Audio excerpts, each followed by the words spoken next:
most accurate local forecast starts now with meteorologist Brett Thackeray.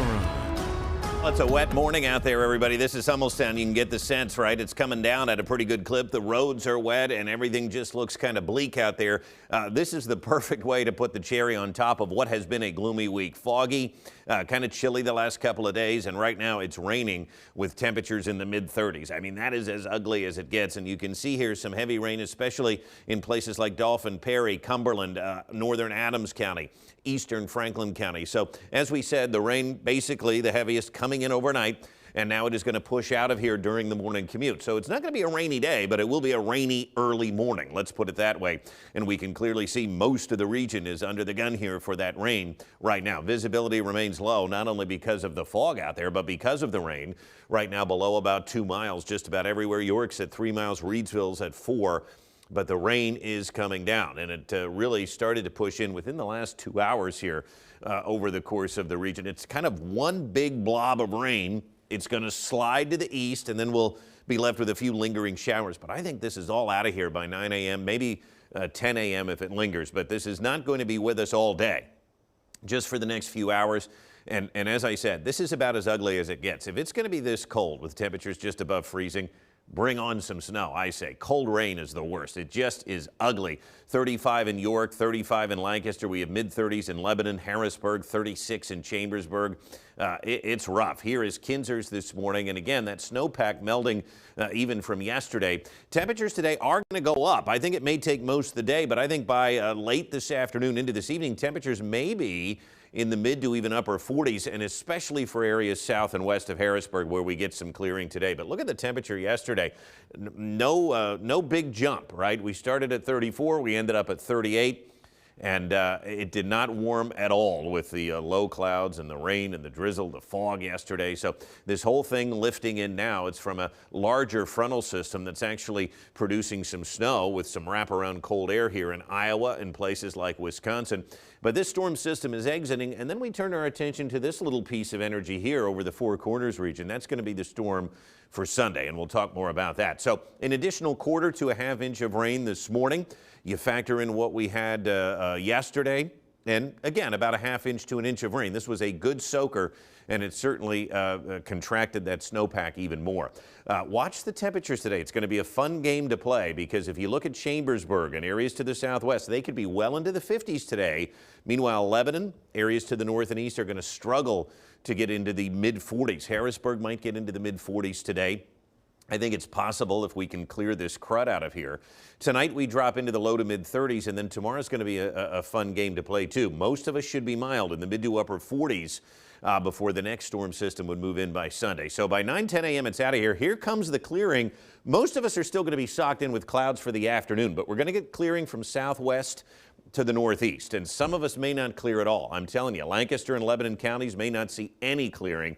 The rest of the night then will feature partly cloudy skies, and tomorrow looks like a nice day. Mid to upper 40s, partly cloudy, very pleasant. Then on Sunday, what is going to happen with this storm? Well, I think the best thing that I can say right now is it still does not look to phase properly. I can see light snow here and maybe some mix on Sunday, but I don't think it's going to be a huge deal. This is going to last into early Monday morning, but when we look at the snow totals and some of the output here, I wouldn't go hog wild with this. We may get an inch or two of snow, but remember, a lot of it is going to melt. We have temperatures in the mid to upper 40s on Saturday, so here's what some of the models are projecting. I kind of like that. Accumulation is possible, but I think it's going to be more just like a light snow falling all day Sunday. It may accumulate on grassy spots and things like that. This kind of shows the storm. This also shows some mixing, but the majority of the precipitation is still south and east of us. Some snow will linger into early Monday, and then next week a clipper on Wednesday could bring some light snow followed by more rain next Thursday. So it's a bit of an active pattern.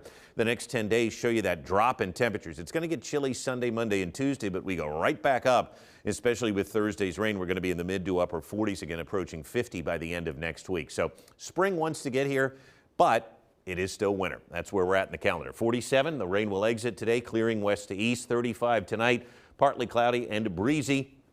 Here are the next 7 days of your life. I think it's going to be breezy tomorrow, too, and then some light snow showers, a wintry mix here on Sunday. At this point, some accumulation is possible, but given the warmth out ahead of it, I just don't see this being that big of a deal right now. Breezy then to start next week, kind of chilly, and then we'll warm back up with some rain by next Thursday. So we'll keep an eye on Sunday. Again, the track is important here, but right now it's going to be perhaps one of those days where it's snowing a lot, but just kind of making everything wet.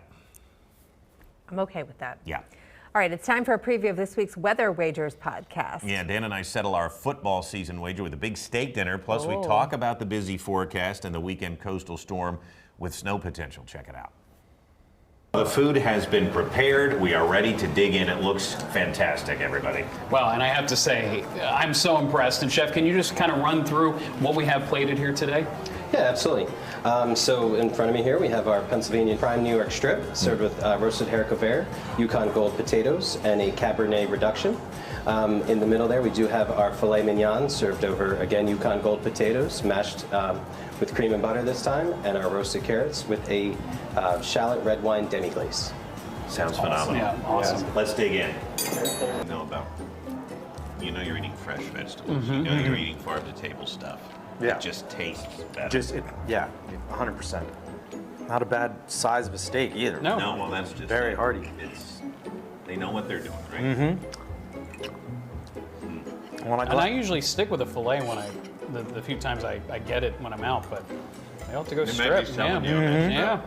What's in the spotlight this weekend is some weather, and I thought it would be good to have a discussion, Dan, because there's been a lot of buzz online I was going to say everybody else is. Why not us? Yeah, about a nor'easter that could have an impact across the Mid-Atlantic and the Northeast. Now, earlier in the week, we kind of, I don't want to say wrote it off completely, but we shrugged because as we get later into February, right, we start to get warmer, and everything has to really line up perfectly. Now, listen, we've gotten February snowstorms before. There's no doubt about it. Usually earlier in the month if they're going to be big. But I will also say that, you've got to have everything from a meteorological textbook to align. You're talking alignment again, huh? Talking alignment again. Yeah, I sound like James Franklin. Speaking of that, we also have our first guest segment in the spotlight. We talked with ABC 27 sports director Ali Berube. She gave some very interesting information about the end of James Franklin's tenure. I was impressed with what she dropped. You can listen to that on this week's episode of Weather Wagers, wherever you get your podcasts, and on the ABC 27 News Plus app. You can watch it there. All right, stay with us. We'll be right back.